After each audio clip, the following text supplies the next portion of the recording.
Hello, welcome back to my channel. ఈరోజు video ఏంటి ఏం లేదు, పాస్తా. చూడ్డానికి కలర్ఫుల్గా భలే ఉంది కదా. ఎలా చేయాలో చూసేద్దామా? మరి నేను చేస్తా, మీరు చూడండి, ఓకేనా?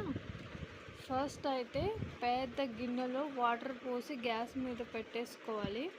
అందులో కొంచెం ఆయిల్, కొంచెం సాల్ట్ వేసుకొని ఉడికించుకోవాలి. బాగా బాయిల్ అవ్వాలి వాటర్. మినిమం ఇది పాస్తా బాయిల్ అవ్వడానికి హాఫ్ అన్ అవర్ పడుతుంది. ఇది 300 గ్రామ్స్ ఉంటుంది. ఇలా కుతకుతలాడినప్పుడు పాస్తా అయితే వేసేయాలి అందులోకి. బాగా ఉడికించాలి. నేను చూపిస్తాను ఎలా ఉడికించాలన్నది. వేయగానే కలిపేసుకోవాలి, లేకపోతే ఇది స్టీల్ గిన్నె కదా, కింద అతుక్కుంటుంది. క్యాప్సికమ్ కలర్ భలే ఉంది కదా. సరే, ఇందాక ఉడికించిన పాస్తా ఉంది కదా, అది ఉడికిపోయింది. ఎలా ఉడికిందో చూద్దామా. సాఫ్ట్గా ఒక్కసారి విరగొడితే విరిగిపోవాలి, అలా ఉండాలి. అంటే సాఫ్ట్గా ఉండాలి. పిల్లలు కూడా తిన్నారనుకోండి, వాళ్ళకి ఈజీగా ఉండేలా ఉండాలి. మినిమం 90% అయితే ఉడికిపోవాలి పాస్తా. అందులో మనం చేస్తుంది గార్లిక్ పాస్తా కాబట్టి garlic, capsicum, yellow capsicum, red capsicum, green capsicum. ఇది పిజ్జా పాస్తా, బయట దొరుకుతుంది. ఆప్షనల్, వేసుకుంటే వేసుకోవచ్చు, లేకపోతే లేదు. ఇంకా చిల్లీ ఫ్లేక్స్, ఆరిగానో ఇది కూడా వేసుకోవచ్చు. నేను అన్నీ ఇంట్లో ఉండేవే వాడతాను, బయట ఎక్కువ ఏం వాడను. అంటే మసాలాలు, పాస్తా మసాలా ఏమి వాడకుండా సింపుల్గా ఇంట్లో ఉండే దాంతోనే చేస్తున్నాను. సరే, ఫస్ట్ అయితే ఒక బుల్లి ఆనియన్ తీసుకొని కట్ చేసేసుకోవాలి. అమ్మో, మేకప్ వేసుకున్న ఆనియన్ ఏడిపించకున్నాను ప్లీజ్. పాస్తా చేసేటప్పుడు కడాయి పెద్దదే పెట్టుకోండి, ఎందుకంటే కలపడానికి ఈజీగా ఉంటుంది.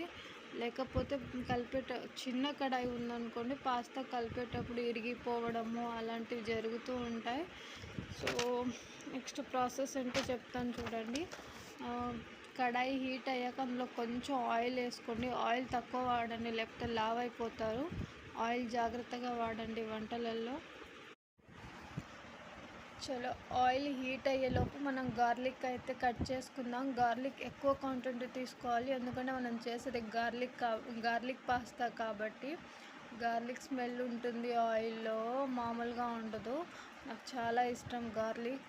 మామూలుగా అన్ని వంటలలో గార్లిక్ వాడండి, హెల్త్కి చాలా మంచిది.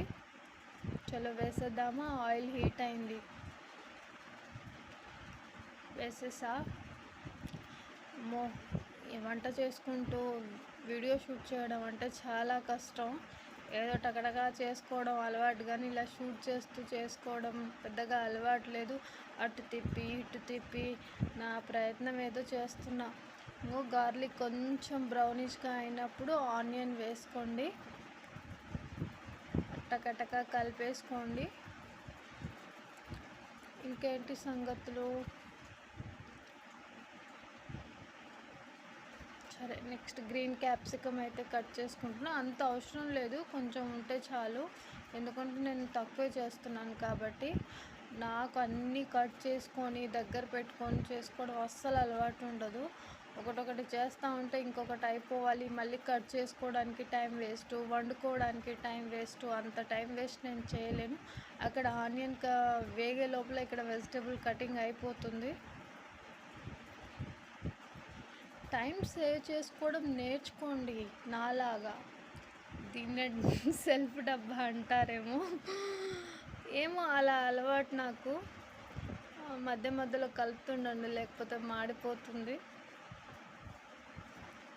అయినా టైం వంటగదిలో ఆడవాళ్ళకి తెలిసినంతగా టైం మేనేజ్మెంట్ ఇంకెవరికి తెలియదేమోనని నా ఫీలింగ్. ఎన్ని మేనేజ్ చేస్తుంటాం మేము. Yes, ladies great. సరే, వాగింది చాలు, కానీ ఆనియన్ వేగిందో లేదో చూద్దాం. వేగిపోయింది, కొంచెం కలర్ అయితే వచ్చింది. పాస్తాలోకి వెజిటేబుల్స్ అయినా ఏదైనా పెద్దగా వేపుకోవద్దు, 50% ఉంటే చాలు. క్రంచీగా నోటికి తగులుతుండేనే బాగుంటుంది. ఆ క్యాప్సికమ్ పెద్దగా మనం ఎక్కువ బాయిల్ చేయక్కర్లేదు కదా. అన్ని కలర్స్ మిక్స్ అయ్యి భలేగా అనిపిస్తుంది కదా. నాకు నాన్ వెజ్ కంటే వెజిటేబుల్సే ఎక్కువ ఇష్టం.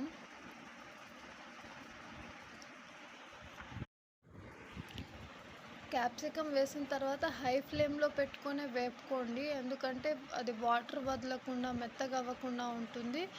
నెక్స్ట్ అలా క్యాప్సికమ్ వేసిన తర్వాత అందులో కొంచెం సాల్టు, పసుపు, కారం, ధనియాల పొడి అన్నీ ఇంట్లో వాడేవే వేసేసుకోండి. బయట pasta masala, noodles masala, Maggi masala అలాంటివి దొరుకుతుంటాయి, కానీ అవసరం లేదు. అవన్నీ మన ఇంట్లో ఉండే మనం వాడే ఇంగ్రీడియంట్స్ని వేసే చేస్తారు కాబట్టి అవసరం లేదు. మనం ఇంట్లో ఉన్న దాంతోనే వేసుకొని చేసుకోవచ్చు. వెజిటేబుల్స్ అయితే కుక్ అయిపోయాయి. అందులో ఒక చిల్లీ ఫ్లేక్స్, ఆరిగానో వేసుకొని మనం బాయిల్ చేసిన పాస్తా వేసుకొని కలిపేసుకొని తినేయడమే. వీడియో నచ్చితే లైక్ చేయండి, షేర్ చేయండి, కామెంట్ చేయండి. నెక్స్ట్ వీడియో కోసం వెయిట్ చేస్తుండండి.